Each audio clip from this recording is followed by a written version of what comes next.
जय श्री राम। मेरे धनु राशि के प्यारे जातक जातिका, बहुत स्वागत है आपका आपके अपने बेहद खास कार्यक्रम में। तो गुरु फिर से उदय होने जा रहे हैं, ध्यान रखिए। आपके राशि स्वामी है और इस टाइम तो गोचर भी आप जानते हैं आपके 7th हाउस में कर रहे हैं, आपकी राशि को दृष्टि दे रहे हैं, उदय होने जा रहे हैं।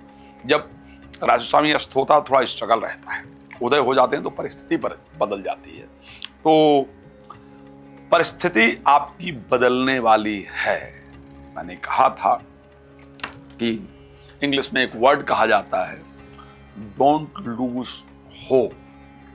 सो प्लीज अपनी उम्मीद को मत छोड़िए, जरूर होगा काम, इसको ध्यान रखिएगा। जब मैं इस बात को कह रहा हूं और जब आप इस वीडियो को सुन रहे हैं, आप एक बहुत अपने इंपॉर्टेंट काम के बारे में सोच रहे हैं जो बहुत दिन से रुका हुआ है, और आप सोच रहे हैं कि ये वाला काम हो जाए तो जिंदगी बदल जाए, ये वाला काम हो जाए तो परिस्थिति अच्छी हो जाए। तो मैं इसीलिए कह रहा हूं कि उम्मीद मत छोड़िए, ठीक है। हारिए न हिम्मत, विसारिए न राम को। तो डोंट लूज होप, ठीक है। ऐसे कंडीशन में आपका कार्य जरूर पूर्ण होगा, क्योंकि बृहस्पति उदय होने जा रहे हैं।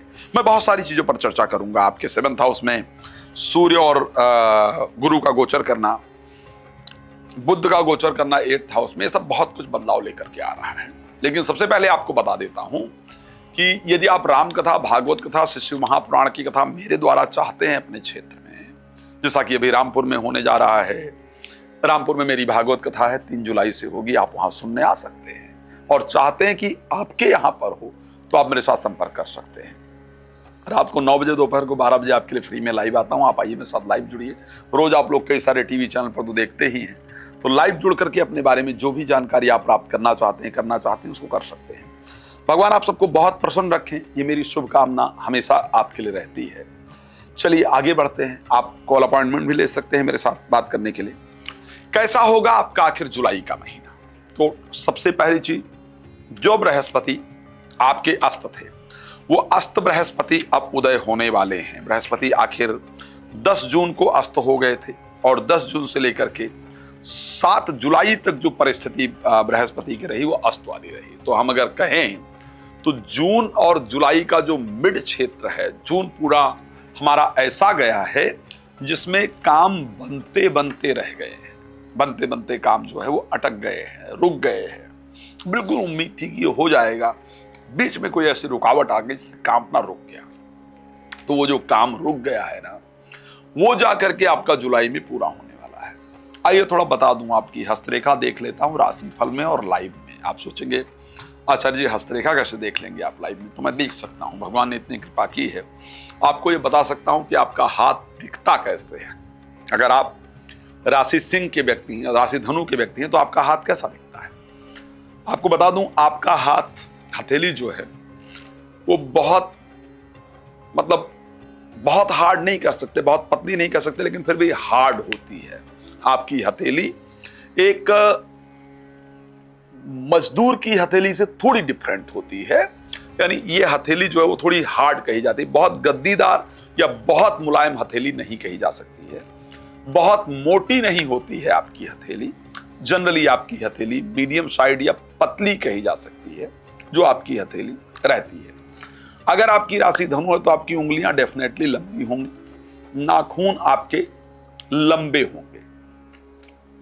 यहां पर अंगूठे का ये वाला पार्ट जो ऊपर जो 3 भाग में अंगूठा डिवाइडेड होता है ना, ये वाला जो पार्ट है ये आपका लंबा होगा। धनु राशि के हैं, गुस्सा बहुत आता है, इसमें कोई दो राय नहीं, और क्रोध में अपने आप पर कंट्रोल करना बहुत मुश्किल होता है।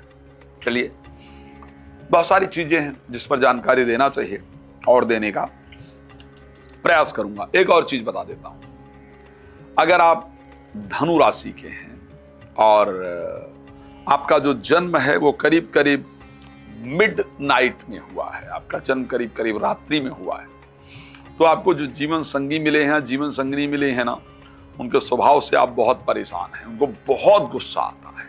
अगर आपका मिड नाइट में हुआ है, वही करीब 12 से 3 उनके बीच में, तब की बात कर रहा हूं। चलिए, ये सब विषय अलग हैं, इस पर आराम से डिस्कस करेंगे। लेकिन आपको एक बात बता दूं, जुलाई महीने में आपके जीवन में परिवर्तन दिख रहा है। सबसे पहली बात कर लेते हैं स्वास्थ्य को लेकर के, क्योंकि आपके राशि स्वामी 7th हाउस में है और राशि को देख रहे हैं।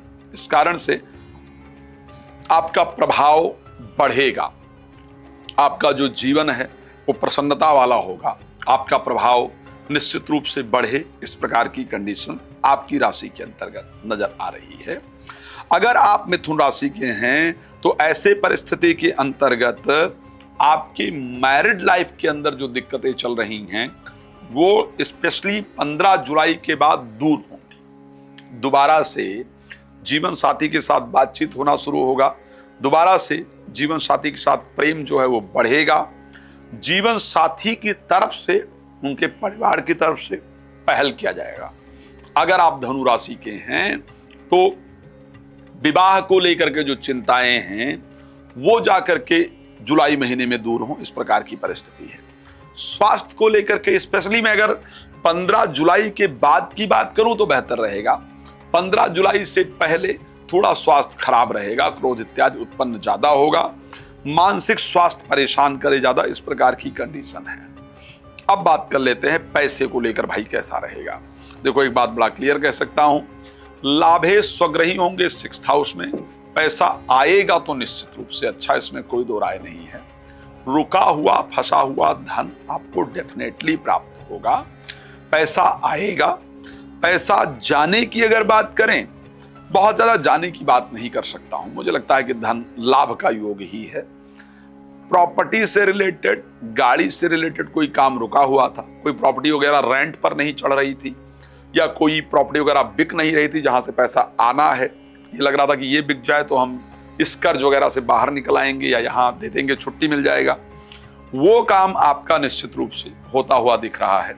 रिलेटेड टू प्रॉपर्टी जो आपका काम है वो आपका हो जाएगा जुलाई में, पैसा आएगा। लेकिन एक बात ध्यान रखिएगा, स्वास्थ्य में मोटापा बढ़ने का और शुगर लेवल बढ़ने का योग है, तो यदि आपका शुगर, मैं ये बात बहुत अच्छे से कह दूं और आपको बता देता हूं, आप अपना शुगर लेवल जून के अंत में चेक करा लीजिएगा, जून में, और फिर जुलाई में चेक कराइएगा। मैं निश्चित कह सकता हूं शुगर लेवल आपका फ्लैक्चुएट होगा ही होगा, स्पेशली शुगर आपका बढ़ा रहेगा, इस प्रकार की कंडीशन है जुलाई में। तो जो लोग शुगर के पेशेंट हैं स्पेशली आपको ध्यान रखने की आवश्यकता रहेगी।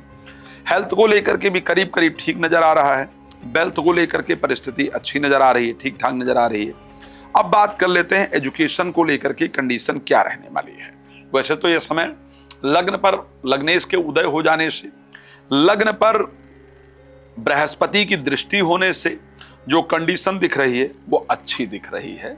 आपके एजुकेशन की परिस्थिति अच्छी होगी, लेकिन पंचमेश जो मंगल हैं 28 तारीख तक केतु के साथ रहेंगे, जिस कारण से डिस्ट्रैक्शन बहुत ज्यादा होने वाला है। जो बच्चे पढ़ाई कर रहे हैं, बहुत क्लियर बता रहा हूं, सुन लीजिएगा, जो बच्चे पढ़ाई कर रहे हैं आप अपना टाइम नोट कर लीजिएगा पढ़ाई का, बिल्कुल क्लियर कह रहा हूं। आप देखेंगे कि आपका सोने का, एजुकेशन का और सोशल मीडिया, तीनों के टाइम को डिवाइड कीजिएगा, सोने का, एजुकेशन का और सोशल मीडिया का। इन तीनों में से आपके सोशल मीडिया प्लेटफॉर्म पर ज्यादा टाइम व्यतीत होता हुआ आपको नजर आएगा, पक्का बता रहा हूं। आपका सोशल मीडिया प्लेटफॉर्म पर आप अपना स्क्रीन टाइम देख लीजिएगा। सोशल मीडिया पर जो बच्चे पढ़ने वाले हैं या जो बच्चे रह रहे हैं, या अगर आप एजुकेशन से रिलेटेड जो बच्चे हैं, आप देखेंगे आपने फोन का टाइम, अपने इलेक्ट्रॉनिक गैजेट्स का टाइम चेक कर लीजिएगा, आपका 8 घंटे से नीचे दिख जाए तो मुझे बता दीजिएगा। और 8 घंटे आपका कभी भी एजुकेशन में नहीं लगने वाला है, तो इसलिए प्लीज वहां पर कंट्रोल कीजिए। मेरा कहने का मतलब है कि सफलता पानी तो कंट्रोल करना होगा। 28 तारीख के बाद चेंज हो जाएगा। 28 के बाद अगर कोई रिजल्ट आने वाला है नौकरी वगैरह को लेकर के, तो आपके फेवर में आ जाएगा, आपकी नौकरी लग जाएगी। तो इस प्रकार की परिस्थिति आपकी रहने वाली है। जीवन साथी के साथ संबंध बेहतर होंगे, मैंने बता दिया है। दोबारा से जो लोग अपने जीवन में बिल्कुल जीरो पर आ चुके थे, जिनको लग रहा था कि अब जीवन में उठना पॉसिबल नहीं है, दोबारा से आपके जीवन में वृद्धि का, आपको उठने का जो रास्ता है वो मिलने वाला है। भगवान आपके जीवन को सुख समृद्धियों से परिपूर्ण रखें। रात 9 बजे, दोपहर को 12 बजे मेरे साथ आप लाइव जुड़ सकते हैं। क्या करना चाहिए, क्या सही है, क्या गलत है, उसकी जानकारी आपको मिल जाएगी। आप बहुत प्रसन्न रहें, इसी शुभकामना के साथ देते हैं इस कार्यक्रम को विराम। जय श्री राम, बहुत धन्यवाद।